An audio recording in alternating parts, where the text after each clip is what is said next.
26 साल के अनिल बसक की कहानी इसीलिए खास है क्योंकि उनकी सफलता से एक नहीं बल्कि कई कहानियां जुड़ी हैं। पहली तो ये कि अनिल ने जो है इस परीक्षा को तीसरी अटेम्प्ट में पास किया।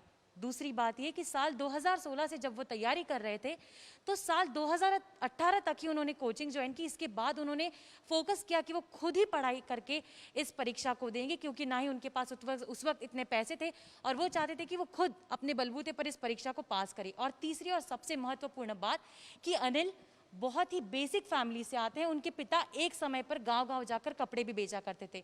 तो आज अनिल के माता पिता, उनका गांव और उनका पूरा देश, हमारा पूरा देश आज अनिल पर गर्व करता है।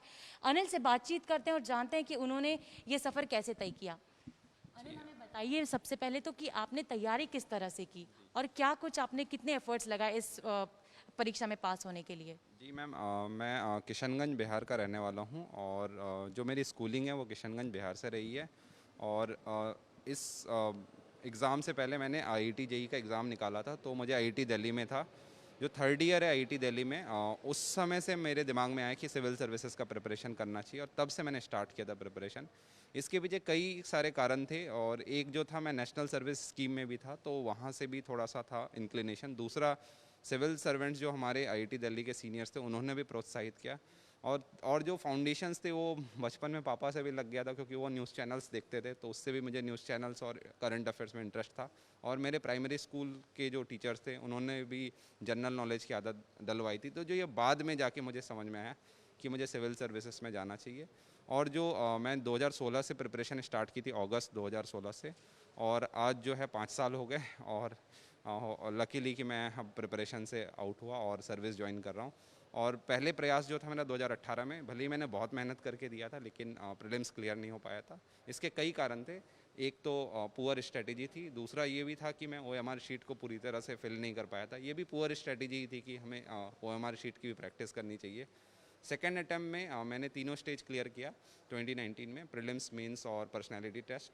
उसके बेसिस पे मुझे 616 रैंक आई और इसके बेसिस पे मुझे Indian revenue service income tax मिला, IRS IT। और मैंने सर्विस ज्वाइन करके लीव ले लिया था टिल दिसंबर 2021।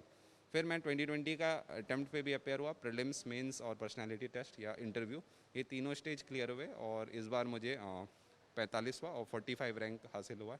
और मुझे उम्मीद है कि IAS तो मिल जाएगा। अब कैडर जो है वो थोड़ा डिसाइडिंग होगा।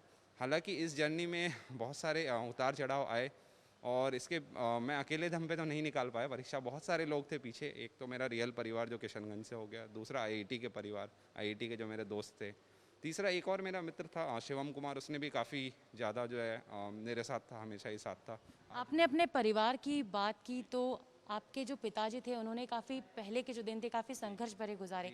तो क्या कहीं ना कहीं उस वक्त आपके मन में था कि अब फैमिली के लिए कुछ करना है, पिताजी ने जी एक जी संघर्ष का दौर जी देखा है जी तो उनके लिए कुछ करना है। जी जी एक्चुअली मैं सही बताऊं तो अपने से ज़्यादा उनके लिए ही मैं सिविल सर्विसेज में आ रहा था। मैं कॉरपोरेट जॉब ज्वाइन तो कर लेता लेकिन मुझे लगा शायद इससे जो है उनके कंडीशंस में शायद कुछ इम्प्रूवमेंट नहीं आएगा, सोशल स्टेटस या फिर जो हम लोग कहते हैं कि जो मम्मी पापा अगर हमारे साथ रह सके, ये वाला जो चीज़ है वो मिसिंग होता कॉरपोरेट में। और मैं सिर्फ जो है मनी ही जो है वही मिल पाता, जो रिकग्निशन है या जो सेटिस्फैक्शन है वो नहीं मिल पाता।